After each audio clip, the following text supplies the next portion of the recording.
महाराष्ट्राचे मुख्यमंत्री विविध प्रकारच्या योजना आणून महाराष्ट्रामध्ये उत्तम काम करतात, पण त्यांच्याच पक्षाचा इकडे बालेकिल्ला असणारा भाजपाचा सेवक या विभागामध्ये आहे।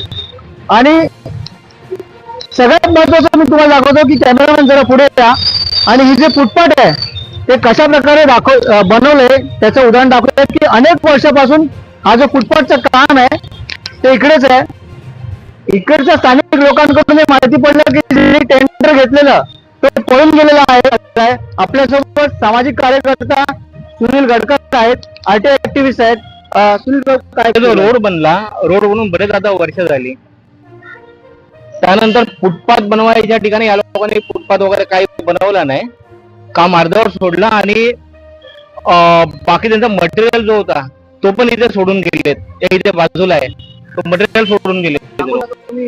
हा पडलेला आहे अशा प्रकारे तो मटेरियल पण घेऊन नाही गेले आणि फुटपाथ पण बनवला नाही। आता यामध्ये कोणाचा दोष आहे काही माहिती नाही, पण अजूनपर्यंत माझा एक अनुभव आहे की जे बीएमसीचे जी काही कामं होतात ती कामं 100% कधीच पूर्ण होत नाही, 30% फक्त कामं झालेली असतात आणि त्यामध्ये सर्वांचे वाटे असतात, नगरसेवकापासून बाकी सगळ्यांचे वाटे त्यामध्ये असतात। भ्रष्टाचार रोखला पाहिजे, भ्रष्टाचार तर रोखलाच पाहिजे। आपण पाहिलं कशा प्रकारचं भ्रष्टाचार आणि हे जे अपूर्ण काम हे ह्या जागेवर दिसतंय। मी पुन्हा एकदा दाखवीन की जवळून दाखवा, हे जे ब्रिक्स आहेत ते इकडे पडलेले आहेत, समोर देखील ब्लॉक्स तिकडे पडलेले आहेत।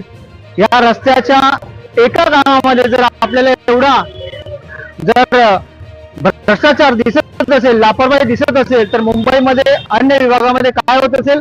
माझी महाराष्ट्रातील मुख्यमंत्री देवेंद्र फडणवीसजी, मुंबईचे अध्यक्ष अमित साटमजी आणि पालकमंत्री आशिष शेलारजी यांना कडकडची विनंती करतो की मुंबईमध्ये मुंबईच्या लोकांना तुमच्यावर विश्वास आहे, मुंबईच्या प्रत्येक लोकांना तुमच्याकडून या कामाची दखल घेण्याची अपेक्षा आहे, तर तुम्ही हे काम आवर्जून तुमच्या पूर्व जे नगरसेवक भाजपाचे आहेत त्यांना सांगून इकडच्या लोकांना न्याय मिळवून देण्याचं काम तुम्ही कराल अशी अपेक्षा करतो।